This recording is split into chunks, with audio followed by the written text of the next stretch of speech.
लालच और लोभ के कारण विवेक विचार लुप्त हो गया है। दुर्योधन को कुल के विनाश होने वाले दोष और पाप नहीं दिख रहे हैं। हे जनार्दन, हम लोग इस पाप से विमुख होने का विचार क्यों ना करें? हम क्यों उसके भागीदार बने?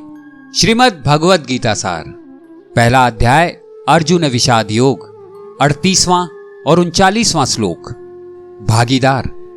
यद्यप्तेन पश्यन्ति लोभोपहत चेतसा कुलक्षय कृतं दोषं मित्रद्रोहे च पातकम् कथं न ज्ञेयमस्माभिः पापादस्मान् निवर्तितुं कुलक्षय कृत दोषं प्रपश्यति जनार्दनः।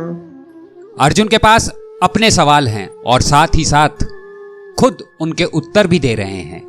वो चाहते हैं कि श्री कृष्ण भी इन बातों में उनका साथ दे। जैसे हमारे लिए दुर्योधन आदि परिवार हैं, ऐसे दुर्योधन आदि के लिए भी हम परिवार हैं। परिवार की दृष्टि से मैं युद्ध से अलग होने की बात सोच रहा हूं, परंतु दुर्योधन युद्ध से अलग होने की बात नहीं सोच रहे हैं। ये सवाल भी अर्जुन का है और इसके विपरीत उत्तर अर्जुन खुद ही दे रहे हैं। अर्जुन की इस मानसिक स्थिति के कारण उनमें कायरता का भाव आ गया है। लोभ के कारण दुर्योधन का विवेक और विचार लुप्त हो गया है। दुर्योधन कुल का नाश करने से होने वाले दोष को और पाप को नहीं देख रहा है। इतना मिल गया और उतना मिल जाएगा, उसके बाद भी हमारा लोभ और लालच रह ही जाएगा। हम और ज्यादा की सोचते जाएंगे। जिस राज्य के लिए हम इतना बड़ा पाप कर रहे हैं, हमारे परिवार वालों का नाश करने जा रहे हैं, वो राज्य हमारे साथ कितने दिन रहेगा या हम उस राज्य के साथ कितने दिन रहेंगे? अभी लोभ और लालच के कारण राज्य ही दिख रहा है। कुल का नाश करने से कितना भयंकर पाप होगा वो नहीं दिख रहा है। जहां लड़ाई होती है वहां समय, संपत्ति, शक्ति सबका नाश हो जाता है और बहुत सारी चिंता अपने आप आ जाती है। मित्रता में बैर भाव उत्पन्न हो जाता है। जैसे द्रुपद और द्रोणाचार्य बचपन के मित्र थे, परंतु राज्य मिलने से एक दिन द्रोणाचार्य का अपमान करके उस मित्रता को ठुकरा देते हैं। अभी हमारे पास जिन चीजों का अभाव है उनके बिना भी हमारा काम चल रहा है।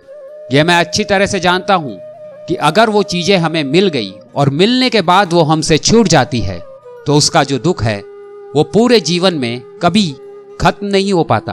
अब अर्जुन कहते हैं कि इस वक्त दुर्योधन आगे होने वाले दोष को नहीं देख रहा है, परंतु हम लोगों को उस अनर्थ को देखना चाहिए। यदि हम अब कुछ ऐसा पाप कर्म करेंगे जो हमारे आने वाली पीढ़ी को भी उस पाप का भागीदार बना देगा, तो वो उसके पतन का कारण होगी। परिवार में जन्म से लेकर मृत्यु तक सारे संस्कारों के लिए वृद्ध लोग उत्तरदायी होते हैं, परंतु वृद्धों की मृत्यु के पश्चात संस्कार संबंधी पारिवारिक परंपराएं रुक जाती है। कुल का नाश होने पर सनातन कुल परंपरा नष्ट हो जाती है और इस तरह युद्ध में बचे हुए लोग कुल को अधर्म की ओर ले जाने लगेंगे। यहां पर अर्जुन की दृष्टि दुर्योधन के लोभ पर तो जा रही है, परंतु अर्जुन की दृष्टि स्वयं पर नहीं जा रही। खुद का अवलोकन नहीं कर रहे हैं। वो भी अपने परिवार के लोभ में फंसकर ऐसा बोल रहे हैं। अपने कर्तव्य को नहीं समझ रहे हैं। यही नियम है कि मनुष्य की दृष्टि जब तक दूसरों के दोष की तरफ रहती है तब तक उनको अपना दोष नहीं दिखता। उल्टा एक अभिमान होता है, इनमें तो ये दोष है पर हमारे में ये दोष है ही नहीं। ऐसे समय में वो ये सोच ही नहीं सकता कि अगर इनमें कोई दोष है तो हमारे में भी कोई दूसरा दोष हो सकता है। दूसरा दोष यदि ना भी हो तो भी दूसरों का दोष देखना भी एक प्रकार से दोष ही तो है। दूसरों का दोष देखना और अपने अच्छाई का अभिमान करना, ये दोनों दोष साथ में ही रहते हैं। अर्जुन को भी दुर्योधन आदि में दोष दिख रहे हैं और अपने में अच्छाई का अभिमान हो रहा है।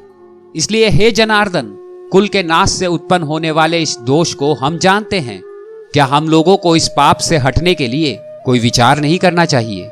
यदि हमारा कोई मित्र नशे में होने के कारण स्वयं को भूलकर बुरा व्यवहार करता है तो उस समय हमको समझना चाहिए कि उसने अपना विवेक खो दिया है और वह स्वयं नहीं जानता कि वो क्या कर रहा है। ऐसे समय हमारे लिए उचित है कि उसकी बेहूदगी पर ध्यान ना देकर उसे माफ कर दें।